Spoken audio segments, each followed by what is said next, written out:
मेरे प्रिय आत्मा, एक छोटी सी कहानी से मैं अपनी बात शुरू करना चाहूंगा। ऐसा ही एक स्कूल था, तुम्हारे स्कूल जैसा। बहुत छोटे छोटे बच्चे थे उस स्कूल में।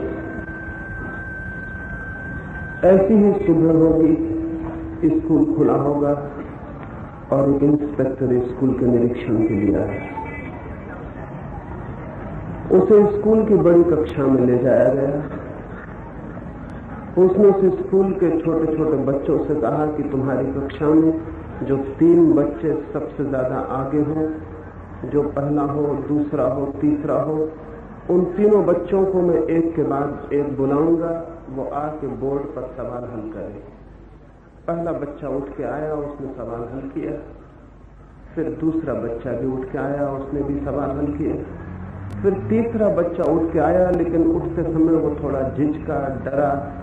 बोर्ड के पास आके भी ऐसा लगा जैसे भयभीत है। फिर उसने बोर्ड पर सवाल शुरू किया। इंस्पेक्टर उसे देखकर थोड़ा हैरान हुआ। उसे शक हुआ कि शायद ये तो पहला ही बच्चा है जो पहले भी आ चुका और फिर आ गया।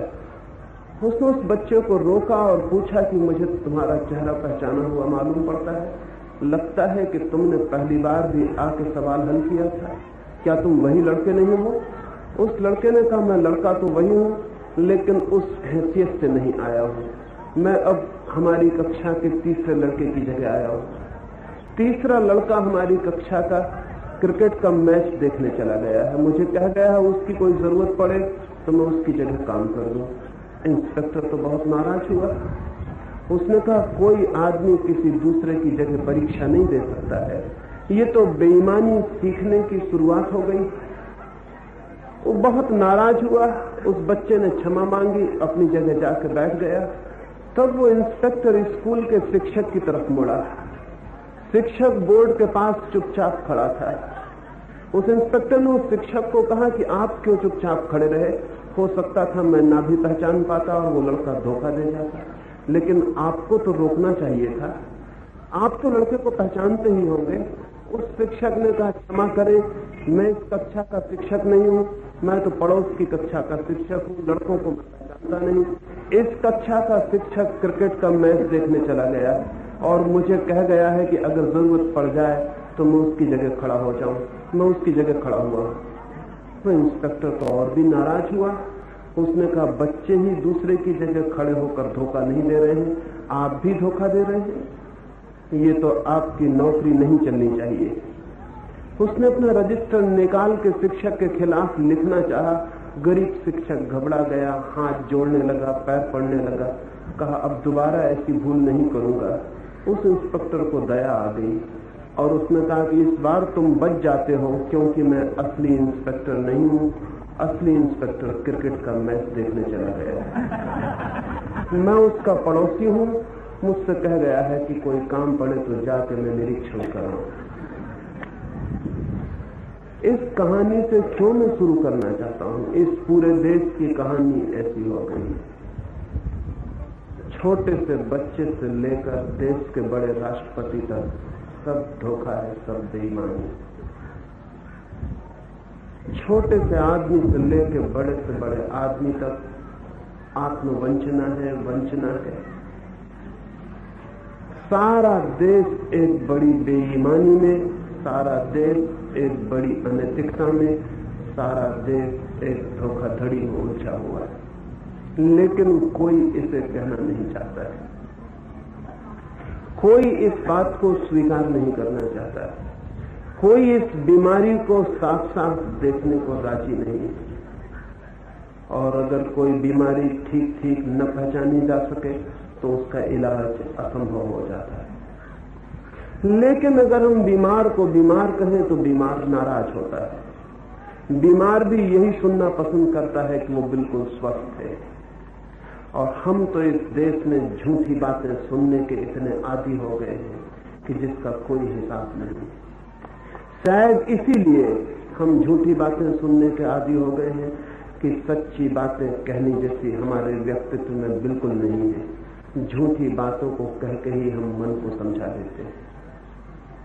आज सारे देश में, गांव-गांव में, कोने-कोने में हिंदुस्तान के बच्चे गीत गाएंगे, सारे जहां से अच्छा हिंदुस्तान हमारा, और सारे जहां से बदतर हालत है हिंदुस्तान की। इस झूठ को हम दोहराएंगे। हिंदुस्तान सारे जहां से अच्छा हो सकता है नहीं। और जब तक हम ये नहीं समझ लेते हैं कि है नहीं, तब तक वो हो भी नहीं सकता है। ये समझ लेना जरूरी है कि हमारी हालत आज दुनिया में सबसे पिछड़ी हुई, सबसे दीनहीन, सबसे बुरी। ये दुखद है जानना, लेकिन इसे जाने बिना कोई रास्ता नहीं है कि हम इस देश को अच्छा बना सकें। सिर्फ अच्छा है ये कह लेने से कोई देश अच्छा नहीं हो जाता। सिर्फ अच्छा है ये दोहरा लेने से कुछ देश के भाग्य नहीं बदल जाते। लेकिन हम हजारों साल से बड़े बड़े शब्दों का उपयोग करने के इस भांति आदी हो गए हैं कि हमें ये ख्याल ही नहीं होता कि जो हम कह रहे हैं वो सत्य है या नहीं, उसमें कोई सच्चाई है या नहीं। हिंदुस्तान देश की तरह दुनिया में बढ़िया से बढ़िया देश है, लेकिन आदमियों के लिहाज से दुनिया में बदतर से बदतर देश। हमसे ज्यादा बुरा आदमी आज पृथ्वी पर खोजना बहुत कठिन है। हमसे ज्यादा कमजोर और हारा हुआ आदमी भी खोजना कठिन है। हमसे ज्यादा धोखेधड़ी से भरा हुआ आदमी भी खोजना कठिन है। और हमसे ज्यादा अच्छी बातें करने वाली कौम भी कहीं नहीं। ये बड़ा चमत्कार मालूम होता है। जो कौम धर्म की दिन रात बात करती हो, जो महावीर, बुद्ध, मोहम्मद और गांधी की चर्चा करती हो, जो कुरान, गीता और बाइबल से नीचे बात ही ना करती हो, अगर हम उसके चरित्र को और उसके व्यक्तित्व को देखें तो बहुत हैरान हो जाना पड़ता है। मुझसे लोग जगह जगह पूछते हैं कि इतनी धर्म की जहां बात चलती है, इतने अच्छे लोग जहां पैदा होते हैं, वो समाज अच्छा क्यों नहीं हो पाता। फिर धीरे धीरे मुझे दिखाई पड़ने लगा कि कहीं ऐसा तो नहीं है कि हम इतने बुरे लोग हैं कि सिवाय अच्छी बातें करने के हम और कुछ भी नहीं कर सकते। कई बार ऐसा हो जाता है, जो कौम कुछ भी नहीं कर सकती वो बातचीत ही करना शुरू कर देती है। फिर बातचीत के धुएं में ही अपने को भुलाने की हम कोशिश में लग जाते हैं। हमें ख्याल ही भूल जाता है कि जिंदगी बातचीत से नहीं बनती। जिंदगी के तथ्य बातचीत करने से नहीं बदलते, और अच्छी बातें कर लेने से अच्छा समाज निर्मित नहीं हो जाता है। बल्कि सच तो यह है कि जो समाज अच्छा नहीं है वो अच्छी बात करने का भी हकदार नहीं। मेरे एक मित्र पटना यूनिवर्सिटी के प्रोफेसर हैं, वो पीछे स्वीडन गए थे वो भारत के धर्म के संबंध में समझाने। हिंदुस्तान के लोग हिंदुस्तान के बाहर जाते हैं धर्म को समझाने, और कोई उनसे दुनिया में नहीं पूछता। अगर मेरा बस चले तो दुनिया के लोगों से कहूं हिंदुस्तान का कोई भी आदमी बाहर आए तो उसकी गर्दन पकड़ लेना और पूछना कि पहले अपने मुल्क को धर्म समझाओ फिर यहां आना। लेकिन हिंदुस्तान ने एक धंधा बना रखा है हिंदुस्तान के बाहर जाके धर्म की बातें करने का। वो मित्र भी स्वीडन गए थे धर्म की बातें करने। वो जिस होटल में ठहरे थे, सुबह उठ के ही उन्होंने होटल के बैरा को कहा कि मुझे शुद्ध दूध चाहिए, प्योर मिल्क चाहिए। उस बैरा ने कहा प्योर मिल्क, शुद्ध दूध, हमारे मेनू में ऐसी कोई चीज नहीं। पेस्चराइज्ड मिल्क मिल सकता है, कंडेंस्ड मिल्क मिल सकता है, लेकिन प्योर मिल्क, शुद्ध दूध जैसी कौन सी चीज होती है हमें पता नहीं। आप हमें समझा दें कि शुद्ध दूध यानी क्या। फिर उस बैरा ने कहा कि मैं बहुत पढ़ा लिखा आदमी नहीं हूं, मैं अपने मैनेजर को बुला लाता हूं, वो शायद समझ सकें कि आपके शुद्ध दूध से क्या मतलब है, क्योंकि ये शब्द मैंने अपनी जिंदगी में सुना ही नहीं। शुद्ध दूध जैसा शब्द हिंदुस्तान के बाहर कहीं सुना भी नहीं जा सकता है। मैनेजर आया, उसने कहा कि क्षमा करिए, हम बहुत दुखी हैं कि आप शुद्ध दूध चाहते हैं, और शुद्ध दूध क्या होता है हमें यही पता नहीं, हम कैसे इंतजाम करें, आपका मतलब क्या है, आप थोड़े ब्यौरे से समझा दें।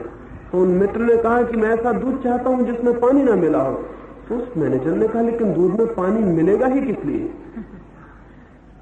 दूध में पानी के होने का सवाल ही क्या है, आप कैसी बातें कर रहे हैं।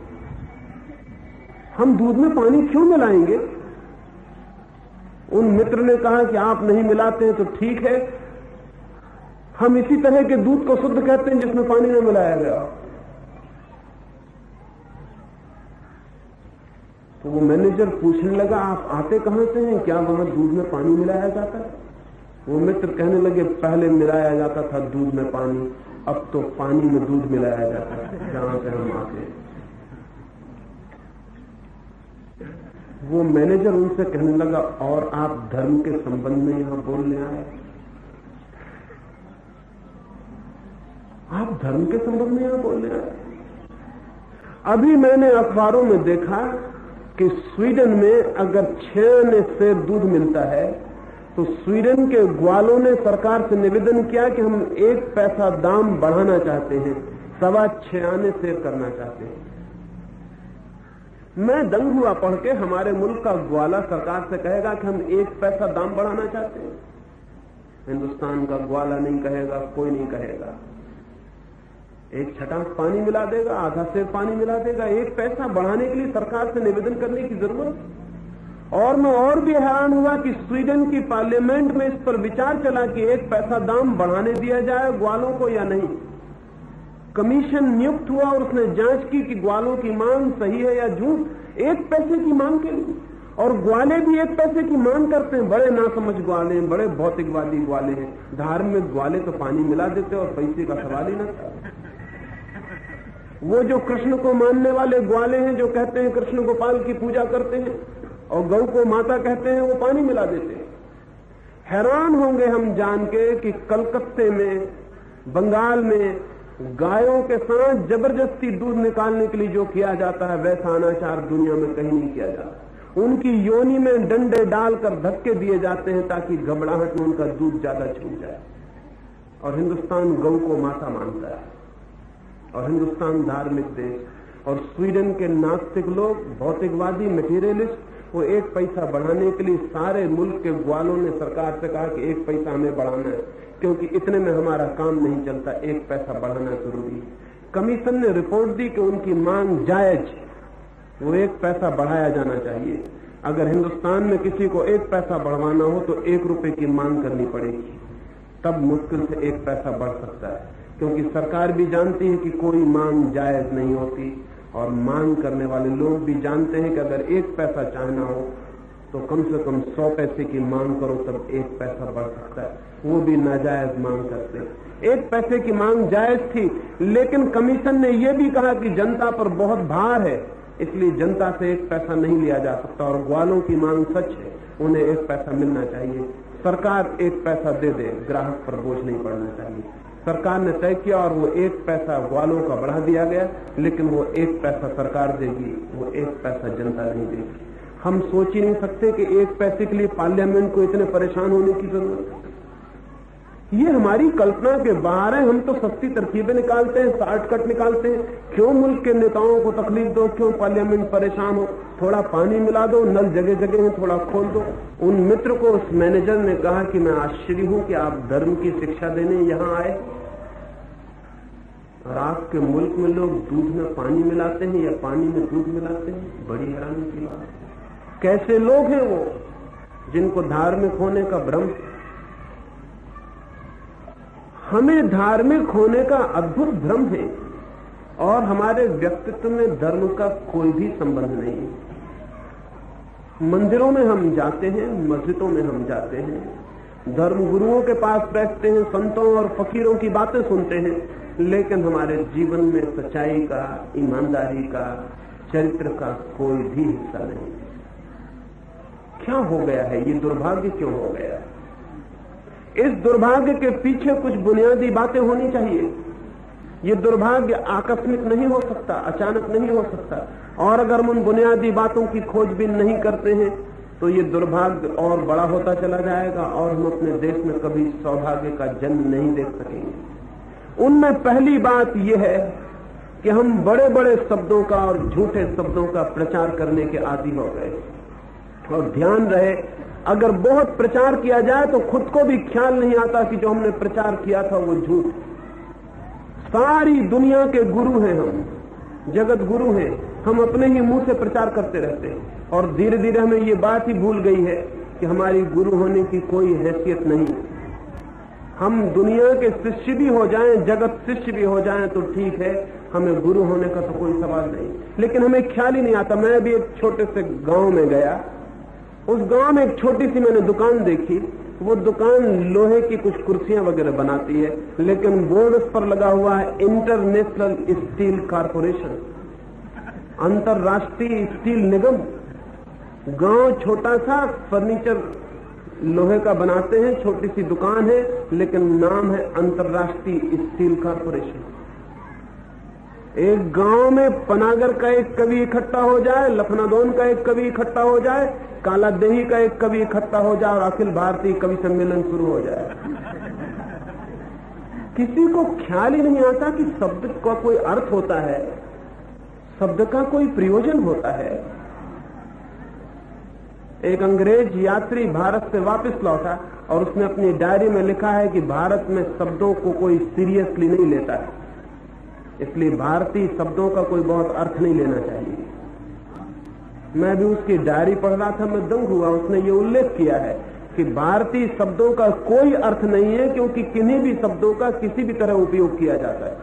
कोई शब्दों को बहुत गंभीरता से उपयोग नहीं करता है। उसने लिखा है कि मैं ऋषिकेश गया और ऋषिकेश में मैंने सुना कि वहां एक योग फॉरेस्ट यूनिवर्सिटी, एक योग विश्वविद्यालय है। तो मैंने सोचा कि हजारों विद्यार्थी उस योग विश्वविद्यालय में पढ़ते होंगे, जैसा ऑक्सफोर्ड में पढ़ते हैं 12,000 विद्यार्थी, ऐसा कोई विश्वविद्यालय होगा। तो मैं दर्शन करने गया।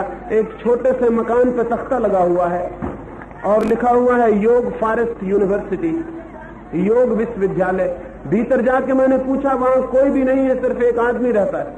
और उस आदमी ने कहा कि अभी तो कोई विद्यार्थी नहीं, कभी कभी कोई योग सीखने आ जाता है।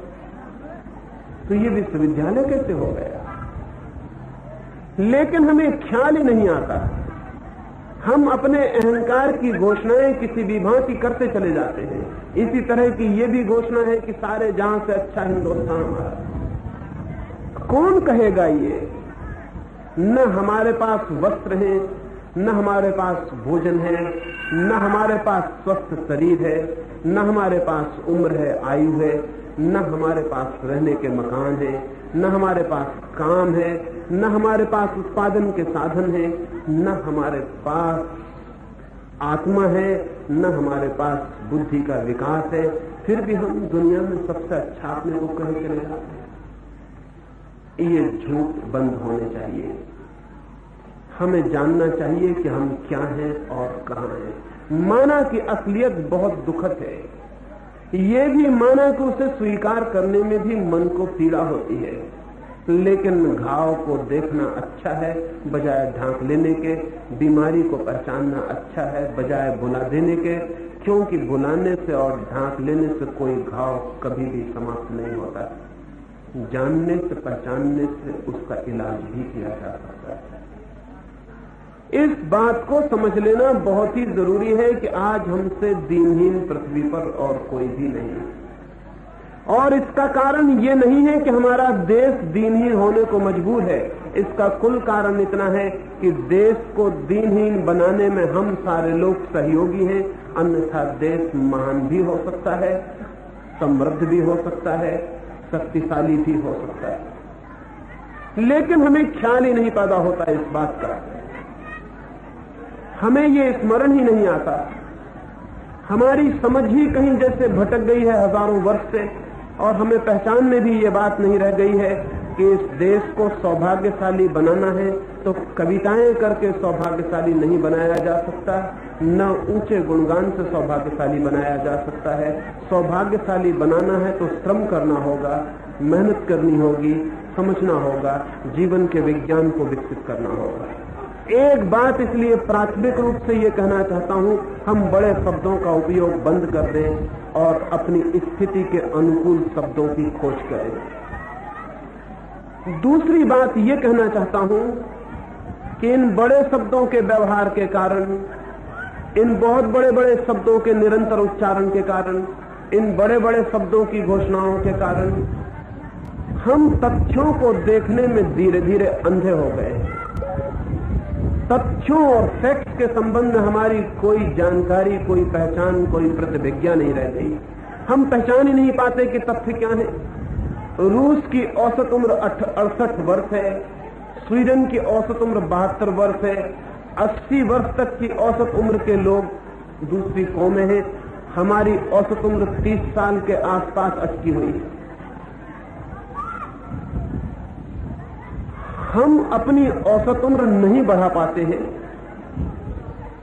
तो हम मान लेते हैं कि भाग्य जितनी उम्र तय कर देता है उतनी ही उम्र होती है। भाग्य से तय है कि आदमी की उम्र कितनी होती है। हिंदुस्तान में एक आदमी की औसत आमदनी 20 नए पैसे से ज्यादा नहीं। दुनिया में कोई विश्वास नहीं कर सकता है कि 20 नए पैसे औसत आमदनी का आदमी कैसे जिंदा रहता होगा, कैसे जीता होगा, क्या खाता होगा, क्या पीता होगा। बिहार में अकाल पड़ा तो सारी दुनिया से बिहार के अकाल के लिए सहायता आनी शुरू हुई। मैंने सुना है अमेरिका में एक छोटी बच्ची अपनी मां से पूछती है कि अकाल का क्या मतलब होता है, क्योंकि अमेरिका में अकाल का बच्चों को पता ही नहीं कि इसका अर्थ क्या होता है। अमेरिका के बच्चों को अकाल का अर्थ पता नहीं। हिंदुस्तान के बच्चों को जन्म के साथ ही अकाल में ही जीना पड़ता है।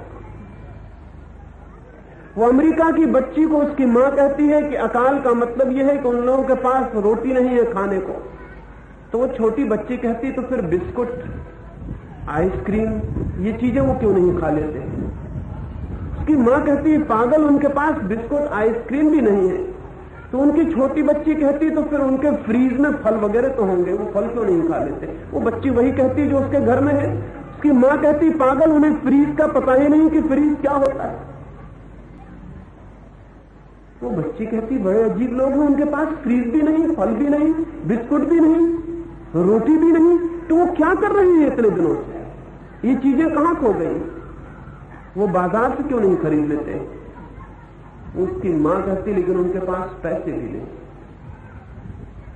लेकिन अमेरिकी लड़की को, छोटी बच्ची को यह समझना बिल्कुल मुश्किल है कि दुनिया में ऐसे अरबों लोग हैं जिनको फ्रीज का पता ही नहीं कि क्या होता है।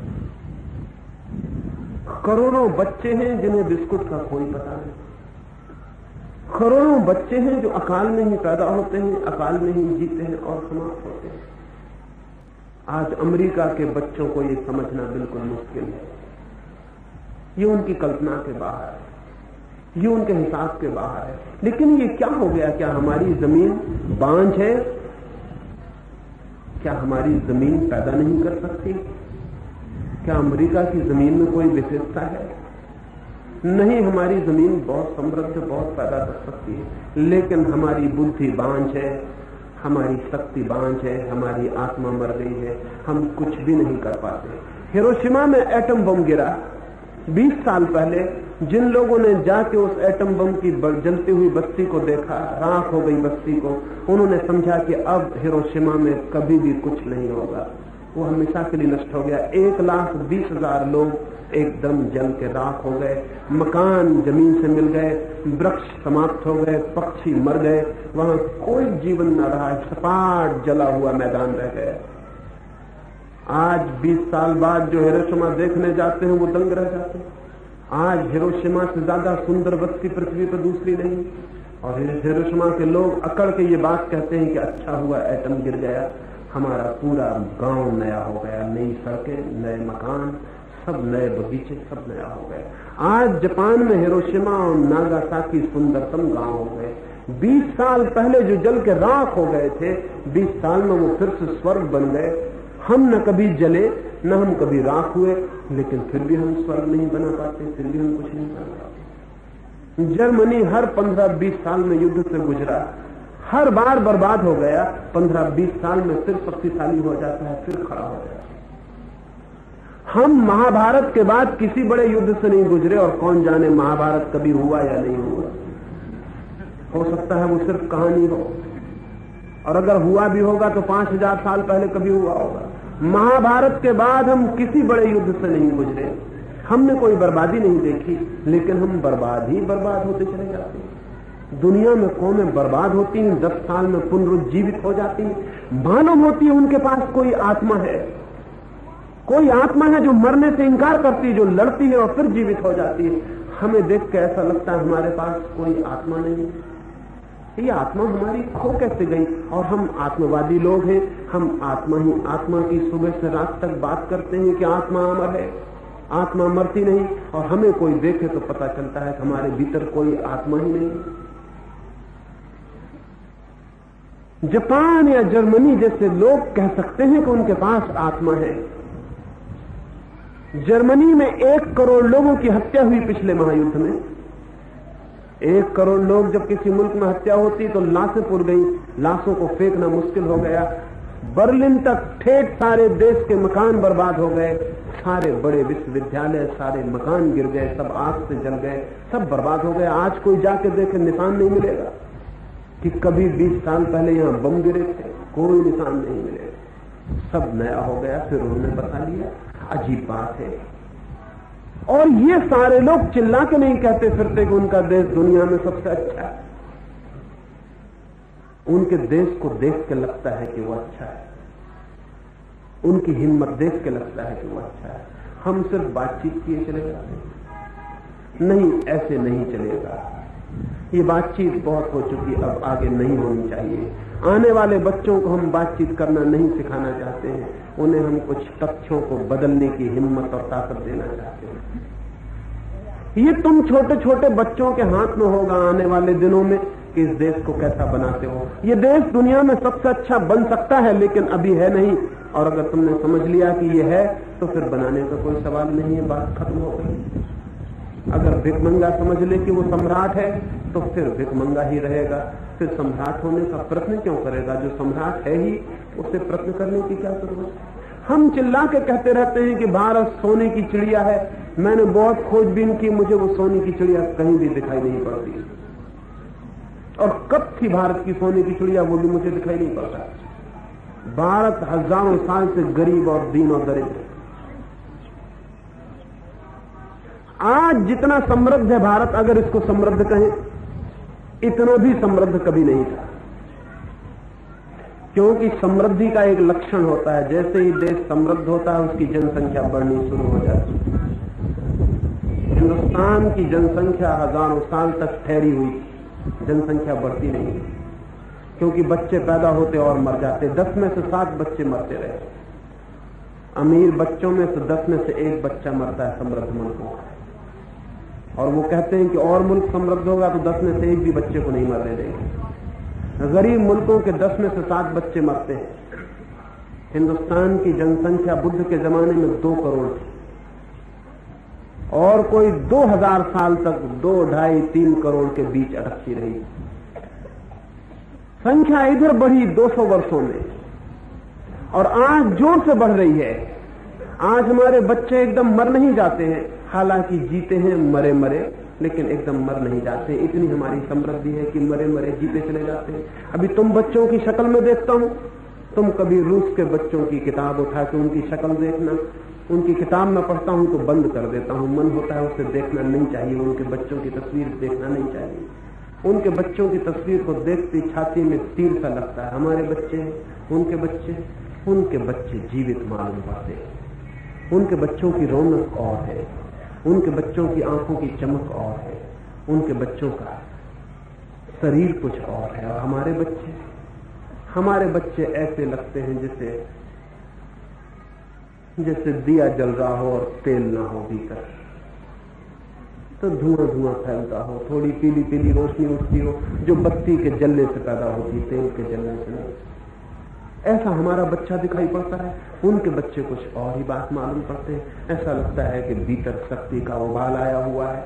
बच्चे कुछ करने को तत्पर हैं, बच्चे कुछ जीने के लिए तत्पर हैं, कुछ करेंगे, कुछ जिएंगे। लेकिन हमारे बच्चे तो इतने छीन सकती हैं कि उनसे हम क्या आशा करें कि वो जिएंगे, हम क्या आशा करें कि वो क्या करेंगे। वो जी रहे हैं, ये चमत्कार है, ये आश्चर्य है कि वो जिंदा है। भारत हमेशा से गरीब था, आज भी गरीब है। आज गरीबी हमें और खलती है क्योंकि सारी दुनिया भी पहले गरीब थी। हम भी गरीब थे तो बात इतनी नहीं खलती थी। 300 वर्षों में सारी दुनिया तो समृद्ध हो गई और हम गरीब के गरीब बने रहे।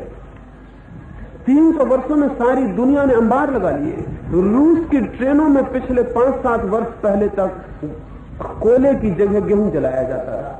हमारी कल्पना के बाहर है। यहां आदमी के इंजन में हम गेहूं नहीं डाल पाते और रेल में गेहूं जलाते हैं। पागल है क्या? लेकिन रूस का इंजीनियर जानता है कि कोयला बनने में बड़ी मुश्किल होती है। कोयला लाखों साल में बनता है जमीन के नीचे। कोयले को बनाना आसान और जल्दी संभव नहीं है। कोयले की संपत्ति तय है, लेकिन गेहूं तो हम पैदा कर लेते हैं और इतना गेहूं पैदा कर लेते हैं कि गेहूं को जला देते हैं कोयले की जगह। आज अमेरिका दुनिया भर के गरीबों को भोजन दे रहा है। हम अपने लिए भोजन नहीं पैदा कर पाते। दूसरी कौमों को भोजन बेचती हैं। असल बात ये नहीं है कि अमेरिका हिंदुस्तान पर दया करता है। अमेरिका के पास इतना गेहूं है कि बिना दिए कोई चारा नहीं। या तो समुद्र में डुबा दो या किसी को दे दो। तो मुफ्त में अगर दया करनी पड़ती हो तो दया को छोड़ना गलत। आज अमेरिका के पास इतना गेहूं है कि उसको तुम क्या करोगे? उसे कैसे खाओगे? उसे देना पड़ेगा किसी को। और हम कृषि प्रधान देश, जहां 100 में से 90 आदमी गेहूं पैदा कर रहे हैं और फिर भी भूखे हैं, और जहां अमेरिका में 100 में से केवल 15-20% लोग गेहूं पैदा करने में लगे हैं, वो अतिरिक्त गेहूं पैदा कर रहे हैं। मामला क्या है? अमेरिका कृषि प्रधान नहीं है और अमेरिका आपको गेहूं देता है और आप कृषि प्रधान है और आपको गेहूं मांगना पड़ता है। 100 में से 80-90 आदमी खेतीबाड़ी में लगे हुए हैं और अमेरिका में 20% आदमी खेतीबाड़ी में लगे हुए। सोचने जैसा मामला है कि ये बात क्या है। कुछ गड़बड़ है कहीं हमारे काम के ढंग में, हमारे जीने के ढंग में, हमारी विचार की पद्धति में। हमारे भीतर कहीं कोई बुनियादी भूल चल रही है हजारों वर्ष से, और वो भूल हमें डुबाए चली जाती है। और अगर हम उस भूल के प्रति नहीं जागते तो हमारा आगे कोई भविष्य नहीं। वो भूल क्या है? वो भूल मैं इंगित करना चाहता हूं। वो भूल यह है कि हमने भौतिकता को जितना मूल्य देना चाहिए था वो नहीं दिया। हम थोथे अध्यात्म की बातों में बहुत समय जाया किए। मैं ये नहीं कहता हूं कि अध्यात्म की बातें व्यर्थ हैं, मैं ये कहता हूं लेकिन अध्यात्म की बातों के हकदार वही लोग हैं जो भौतिक जीवन और जगत को जीतने में समर्थ हैं। उसके पहले अध्यात्म की बातें करना गलत है। जैसे कोई आदमी एक मकान बनाए, नींव तो रखने के पत्थर न हो उसके पास, और मकान के शिखर बनाने की योजना करे, तो हम उसे पागल कहेंगे? हम कहेंगे पहले नींव के पत्थर चाहिए, फिर मकान का शिखर बनेगा। पहले मंदिर का नीचे का पत्थर रखो, दीवारें बनाओ, फिर शिखर बनाना। लेकिन वो आदमी कहे कि हम नींव वगैरह की बात नहीं करते, हम तो सिर्फ शिखर बनाना चाहते हैं। अध्यात्म जीवन का शिखर है, भौतिकता जीवन की भूमि है, जीवन की बुनियाद है। पश्चिम के मुल्क, दुनिया के मुल्क भौतिकवाद की बुनियाद रख रहे हैं। आज नहीं कल उनके आध्यात्मिक जीवन का शिखर भी प्रकट होगा, लेकिन हमारे पास भौतिकता की बुनियाद नहीं। हम भौतिकवाद के दुश्मन लोग हैं। हम जिस आदमी को भी देखते हैं वो गाली देता हुआ मालूम पड़ता है कि भौतिकवाद में क्या रखा हुआ है। लेकिन शरीर भौतिक है, पेट के लिए रोटी चाहिए वो भौतिक है, कपड़े चाहिए वो भौतिक है, सड़कें बनानी है वे भौतिक है, इंजन बनाने हैं वे भौतिक है, सब कुछ भौतिक है। जगत में 100 चीजें भौतिक हैं, उनमें से एकाध चीज आध्यात्मिक है, और वो आध्यात्मिक भी 99 भौतिक चीजें जब इकट्ठी हों तब उसके पैदा होने की संभावना होती है, उसकी पैदा होने की संभावना भी नहीं होती। ये बड़े मजे की बात है कि जीवन में जो श्रेष्ठतम चीजें हैं वो निकृष्टतम चीजों पर निर्भर करती हैं। निकृष्ट चीजें श्रेष्ठ के बिना भी हो सकती हैं, श्रेष्ठ चीजें निकृष्ट के बिना नहीं हो सकती। मकान की नींव बिना शिखर के भी हो सकती है, लेकिन शिखर बिना नींव के नहीं हो सकता है। एक आदमी कविता कर सकता है, लेकिन बिना रोटी के कविता नहीं हो सकती, हालांकि बिना कविता के रोटी खाना हो सकता है। रविन्द्रनाथ के मस्तिष्क से गीतांजलि निकली, नोबेल प्राइज मिली गीतांजलि को, लेकिन रविन्द्रनाथ को रोटी देना बंद कर दो, गीतांजलि विलीन हो जाएगी। और रोटी को कोई नोबेल प्राइज नहीं देगा कि आदमी अच्छी तरह से खाना खाता तो इसको नोबेल प्राइज दो, लेकिन रोटी के बिना गीतांजलि विलीन हो जाएगी। इससे गीतांजलि छोटी नहीं होती, इससे काव्य छोटा नहीं होता है और न रोटी बड़ी होती। इससे सिर्फ यही सिद्ध होता है कि जीवन में जितनी ऊंची चीज है वो उतनी नीची चीजों की बुनियाद पर खड़ी होती है और निर्भर होती है। जीवन में जो श्रेष्ठ है वो निकृष्ट पर खड़ा होता है और हम निकृष्ट को छोड़कर बैठे हुए लोग, हमने शरीर को, हमने भूत को, हमने पदार्थ को कोई भी मूल्य नहीं दिया। हम सिर्फ परमात्मा की प्रार्थना कर रहे हैं। ये भूल बंद होनी चाहिए। अगर इस भूल को हम बंद नहीं कर पाते हैं तो हम इस देश को कभी भी आगे उठाने में समर्थ नहीं हो सकेंगे। एक छोटी सी कहानी, इस बात को मैं पूरा करूंगा। एक छोटी सी कहानी मुझे निरंतर प्रीति कर रही है। मैंने सुना है कि रोम में एक बादशाह बीमार पड़ गया था। वो बहुत बीमार था, वो इतना बीमार था कि उसके बचने की कोई उम्मीद न रही। चिकित्सक हार गए और उन्होंने कह दिया कि मौत निश्चित है, ये बादशाह बचेगा नहीं। तब किसी ने कहा, एक फकीर आया हुआ है गांव में, वो फकीर मुर्दों को भी जिंदा कर देता है, तो आप तो भी जिंदा हैं, शायद वो आपको बचा सके। उस फकीर को लाया गया। उस फकीर ने कहा, ये बादशाह बच जाएगा, ऐसी कोई खतरनाक बीमारी नहीं है, एक छोटे से इलाज के इंतजाम की जरूरत है। अगर तुम्हारे रोम में, तुम्हारी बड़ी राजधानी में कोई एक समृद्ध और शांत आदमी मिल जाए तो उसके कपड़े ले आओ, वो कपड़े से पहना दो, ये ठीक हो जाए। वजीर भागे। उन्होंने कहा, ये तो बहुत आसान है, राजधानी में आकाश छूते महल है, समृद्ध लोगों की भीड़ है, कोई कठिनाई नहीं होगी। वो नगर के सबसे बड़े धनपति के पास गए, बड़ा वजीर, वजीर के साथ राजा का बूढ़ा नौकर।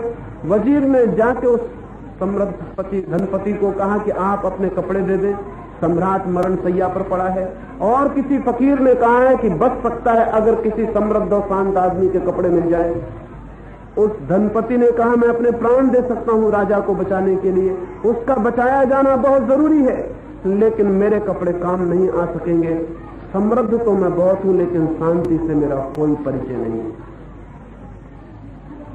मेरे कपड़े व्यर्थ। फिर वजीर गांव भर में घूमता रहा, न मालूम कितने धनपतियों के द्वार खटखटाए, लेकिन यही उत्तर। सांझ हो गई, सूरज ढलने लगा, वजीर घबरा आया। उसने सांस दौड़ से नौकर से कहा, मैं तो सोचता था इलाज सस्ता है, लेकिन इलाज खतरनाक मालूम पड़ता है। वो फकीर धोखा दे गया, ये बीमारी ठीक नहीं हो सकेगी। वो बूढ़ा नौकर कहने लगा, मैं तो पहले ही समझ गया था कि इलाज बहुत मुश्किल है, ये दवा खोजी नहीं जा सकती। आप इतनी देर से समझे? तो उस वजीर ने कहा, तू कैसे समझ गया था? उस बूढ़े नौकर ने कहा कि जब आप सम्राट के बड़े वजीर अपने कपड़े देने का विचार न करके दूसरे से कपड़े मांगने निकले, तभी मुझे शक हो गया था कि ये इलाज होना संभव नहीं। उस वजीर ने कहा, मेरे कपड़े काम नहीं आ सकते, धन तो मेरे पास बहुत है, लेकिन शांति मेरे पास कहां। फिर वे सांझ होते होते राजमहल वापस लौटने लगे, अंधेरा पड़ने लगा। वजीर डरता है महल में घुसने से, राजा से क्या कहेंगे। और तभी महल के पीछे नदी के पार से किसी की बांसुरी की आवाज सुनाई पड़ी, कोई गीत गा रहा है। उस गीत में ऐसी शांति है कि वजीर ने सोचा कि कहीं इस आदमी को शांति न मिल गई हो, चलो इससे पूछ ले, एक आखिरी उपाय और कर ले। वे नदी पार करके उस आदमी के पास पहुंचे। अंधेरी रात, एक पत्थर की चट्टान पर बैठ के वो आदमी बांसुरी बजाता है। उसकी बांसुरी में ऐसा आनंद है, उसके स्वरों में ऐसी शांति है कि वजीर ने उसके पैर पकड़ लिए और कहा कि जरूर तुम्हें शांति मिल गई है। उस आदमी ने कहा, शांति में ही जीता हूं, शांति ही मेरा जीवन है, क्या चाहते हो? उसने कहा, धन्य कि हम आ गए, राजा बच जाएगा, तुम अपने कपड़े दे दो, राजा मर रहा है। किसी ने कहा है कि शांत तो समृद्ध आदमी के कपड़े चाहिए। उस निर्जन रात में वो बांसुरी बजाने वाला एकदम चुप हो गया। उसने कहा, मैं अपने प्राण दे सकता हूं, लेकिन कपड़े, मैं नंगा बैठा हुआ हूं, अंधेरे में तुम्हें दिखाई नहीं पड़ रहा, कपड़े मेरे पास नहीं। शांत में हूं, लेकिन कपड़े मेरे पास नहीं। उस रात वो राजा मर गया। लोग मिले जिनके पास धन था लेकिन शांति न थी। एक आदमी मिला जिसके पास शांति थी लेकिन कपड़े न थे। पश्चिम और पूरब के मुल्कों ने इसी तरह की भूल की है। पश्चिम के मुल्कों ने कपड़े इकट्ठे कर लिए हैं, धन इकट्ठा कर लिया है, शांति उनके पास नहीं। हम शांति की खोज में पागल की तरह लग गए कि हमने सब कुछ खो दिया, हम नंगे और दीनहीन खड़े हैं। और ध्यान रहे, ये ध्यान रहे ठीक से कि पश्चिम की भूल हमसे ज्यादा खतरनाक भूल नहीं। क्योंकि पश्चिम की समृद्धि के बीच आज वे शांति को खोजने की आकांक्षा से भर गए। उन्होंने जमीन की बुनियाद भर ली है, अब वे शिखर भी रख लेंगे। हमारी भूल ज्यादा खतरनाक। हमारे पास शिखर की योजनाएं हैं, शिखर है ही नहीं, और जमीन पर हमारे पास बुनियाद भी नहीं। हम भटक गए हैं ज्यादा। भौतिकता पहली सीढ़ी है, अध्यात्म दूसरी। उन्होंने पहली सीढ़ी रख ली, वे दूसरी सीढ़ी भी रख लेंगे। हमारे पास पहली सीढ़ी ही नहीं है, दूसरी सीढ़ी की सिर्फ बातचीत है, ब्लूप्रिंट, दूसरी सीढ़ी भी नहीं। और वो दूसरी सीढ़ी नहीं रखी जा सकती जब तक हम पहली सीढ़ी न रख लें। पश्चिम अध्यात्म की तरफ झुकना शुरू हो गया है, उसने अपनी भूल स्वीकार कर ली है, लेकिन हमने अपनी भूल अभी तक स्वीकार नहीं की है। हम भौतिकवाद की तरफ झुकने अभी भी शुरू नहीं हुए। हमें यह भ्रम पैदा हो गया है कि भौतिकवाद की तरफ झुकना अध्यात्म का विरोध है। ये बात गलत है, ये 100% गलत है। अध्यात्म और भौतिकवाद में विरोध नहीं है। भौतिकवाद अध्यात्म की सीढ़ी बनता है। भौतिकवाद सेतु है जिससे हम अध्यात्म तक जाते हैं। शरीर में और आत्मा में विरोध, शरीर और आत्मा में विरोध नहीं है। शरीर के ही मार्ग से हम आत्मा की तरफ भी जाते हैं। शरीर के बिना आत्मा का भी कोई पता लगाना मुश्किल हो जाएगा। शरीर के ही द्वार से आत्मा में प्रवेश होता है, प्रकृति के द्वार से परमात्मा में प्रवेश होता है, विज्ञान के द्वार से अध्यात्म में प्रवेश होता है। क्योंकि हम भौतिक की तरफ हमने ध्यान नहीं दिया, इसलिए विज्ञान भी पैदा नहीं हो सका है। और जो देश वैज्ञानिक नहीं है वो देश गरीब होने को मजबूर रहेगा। जो देश वैज्ञानिक नहीं है वो कमजोर रहेगा। जो देश वैज्ञानिक नहीं है वो दीनहीन भी रहेगा और गुलाम भी रहेगा। उसकी आजादी बहुत दिन तक टिकने वाली नहीं हो सकती है, क्योंकि कमजोर हाथों में आजादी का क्या मतलब हो सकता है। कविताओं से आजादी की रक्षा नहीं होती है, ताकत चाहिए। हिंदुस्तान पे चीन का हमला हुआ, सारा हिंदुस्तान कविता करने लगा। सारा हिंदुस्तान कहने लगा सोए शेरों को मत छेड़ो, हम ऐसा कर डालेंगे, हम वैसा कर डालेंगे। शेरों को कभी सुना है आपने कि शेर कहते हो कि सोए शेर को मत छेड़ो, हम ऐसा कर देंगे, हम वैसा कर देंगे। सोए शेर को छेड़ो और पता चल जाता है कि शेर क्या करता है। लेकिन हम कविताएं करने लगे कि हम ऐसा कर देंगे, हम वैसा कर देंगे, और हमने कुछ भी न किया। चीन लाखों वर्ग मील जमीन पर कब्जा करके बैठ गया, और हमारे कवि थोड़े दिन कविता करते रहे, फिर जाके अपनी घर गृहस्थी संभालने लगे। फिर हम छोड़ दिए वो झंझट, क्योंकि कविताओं से अगर चीन हट जाता तो हट जाता, उससे ज्यादा तो हम कुछ कर नहीं सकते। अब तो हमारे नेता ये बात ही बंद कर दिए कि वो जो हजारों मील लाखों मील जमीन चीन ने दबा ली है उसका क्या हुआ। अब उसकी नेता बात ही नहीं करते। अब तो मैंने दिल्ली में एक बड़े नेता से बात कर रहा था, उन्होंने कहा जमीन में कुछ पैदा नहीं होता, बेकार जमीन।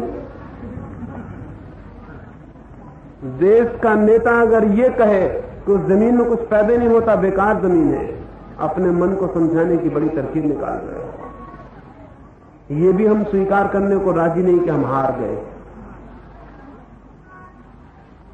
हम स्वीकार नहीं करेंगे, हारते चले जाएंगे, स्वीकार नहीं करेंगे। स्वीकार करने को शायद हमें ताकत जुटाने का ख्याल पैदा हो, लेकिन ताकत ऐसे ही पैदा नहीं हो जाती है। ताकत विज्ञान से पैदा होती है, टेक्नोलॉजी से पैदा होती है, और हम विज्ञान के दुश्मन। हम कैसे ताकत पैदा करेंगे? हम कैसे ताकत पैदा कर सकते हैं?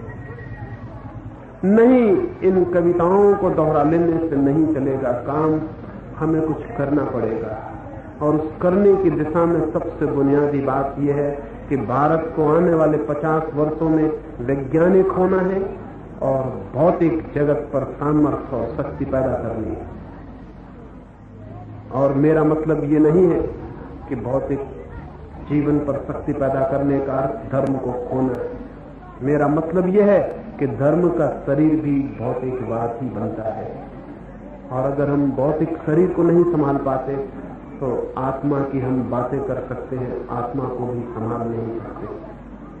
आने वाले 50 वर्षों में सारे मुल्क को इस श्रम में लग जाना है कि हम एक भौतिकवादी भवन को खड़ा कर लें, फिर हम उसमें भगवान के मंदिर को भी बनाएंगे, जरूर बनाएंगे, लेकिन मकान तो बन जाए जिसमें हम भगवान की प्रतिमा को स्थापित करें। मंदिर ही नहीं है, भगवान की प्रतिमा को स्थापित कहां करें? शरीर ही नहीं है, आत्मा के आनंद को कहां खोजे? रोटी ही नहीं है पेट में, काव्य कैसे पैदा होगा? ये थोड़ी सी बातें मैंने कही, सूत्र रूप में 2 बातें मैंने कही। बड़े शब्दों से सावधान होने की जरूरत है, क्योंकि वे हमारी असलियत को छिपाते हैं। झूठे शब्दों से सावधान होने की जरूरत है, कहीं उनके कारण हम झूठी सांत्वना में पड़ के अपने को नष्ट न कर लें। और दूसरी बात मैंने कही, धर्म का अति हो गई है, हमें भौतिकवादी जीवन चिंतन को भी जन्म देना होगा ताकि इस अति का मुकाबला किया जा सके। दूसरी बात मैंने कही कि हमें जीवन की वाह, सामर्थ्य, शक्ति, समृद्धि, इनको विकसित करने में भी लग जाना होगा। और कोई कारण नहीं है, हमारे पास शक्ति बहुत है, एक बार हम सक्रिय हो जाएं तो उस शक्ति से एक बहुत बड़े देश को जन्म दिया जा सकता है।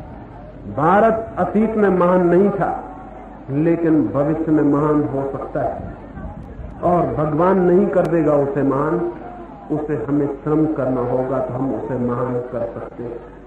अतीत में हमारा स्वर्ण युग समाप्त नहीं हो गया, भविष्य में हमारा स्वर्ण युग आने को है। सतयुग बीत नहीं चुका, उसे हमें लाना है। एक अच्छा समाज, एक शक्तिशाली, समृद्ध, शांत, बढ़िया, भले, नैतिक, धार्मिक लोगों के व्यक्तित्व से भरे हुए समाज को जन्म देना है।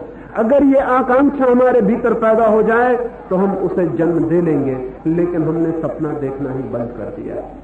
नीत्शे ने कहीं एक वचन लिखा है कि वो समाज मर जाता है जो सपना देखना बंद कर देता है। हम सपना ही नहीं देखते भविष्य का, कोई ड्रीम हमारे प्राणों में नहीं है कि भविष्य ऐसा हो। कैसा भविष्य हो उसकी कोई कल्पना, उसकी कोई आकांक्षा, उसकी कोई अभीपसा हमारे प्राणों में नहीं है। जिस प्राण में भविष्य का सपना नहीं है, उस धनुष की प्रत्यंचा टूट गई। उस धनुष की प्रत्यंचा पर सपने का तीर नहीं है। वो धनुष की प्रत्यंचा भविष्य के किसी निशाने को कभी भी पूरा नहीं कर पाएगी, भविष्य के किसी निशाने पर चोट नहीं पहुंचा पाएगी। भारत के प्राणों की प्रत्यंचा टूटी पड़ी है, उसे सपनों का तीर चाहिए जो भविष्य की तरफ उन्मुख हो, और सारी शक्ति हम लगा दें तो कोई कारण नहीं है दुनिया के दूसरे लोग जो कर रहे हैं वो हम न कर सके। हमारे बच्चे अभी भी चांद को देखकर हाथ फैलाते हैं। उनके माँ बाप उन्हें समझाते हैं कि चांद को नहीं पाया जा सकता, चांद बहुत दूर है। चांद को मामा समझ के हम चुप रह जाते हैं। दूसरे मुल्कों के बच्चों ने हाथ फैला लिए चांद पर, वे चांद को मामा मानने को राजी नहीं है। वे चांद पर बस्तियां बसाएंगे, मकान बनाएंगे। दूसरे मुल्कों के बच्चे आज नहीं कल चांद पर उतर जाएंगे। हमारे मुल्क के बच्चे अपने छोटे गरीब हाथों को फैलाते रहेंगे और उनके माँ बाप समझाते रहेंगे चांद मामा है, चंदा मामा है, बहुत दूर है, उसे पाया नहीं जा सकता। और अगर कोई बहुत बुद्धिमान माँ बाप हुए तो पानी की थाली भर के रख देंगे और उसमें चांद दिखला देंगे और बच्चे से कहेंगे इसे पकड़ लो। पानी के थाली के झूठे चांद बहुत पकड़े जा चुके। अब हमें असली चांदों को पकड़ने का सपना देखना है, और अगर हम ये सपना देख सकते हैं तो इस मुल्क के सौभाग्य का उदय हो सकता है। मैंने ये थोड़ी सी बातें कही, मेरी बातों को इतने प्रेम और शांति से सुना, इसके लिए बहुत बहुत। Please join us on Telegram for more Osho's full audiobook. It's totally free. Please join us on Telegram for more Osho's full audiobook. It's totally free.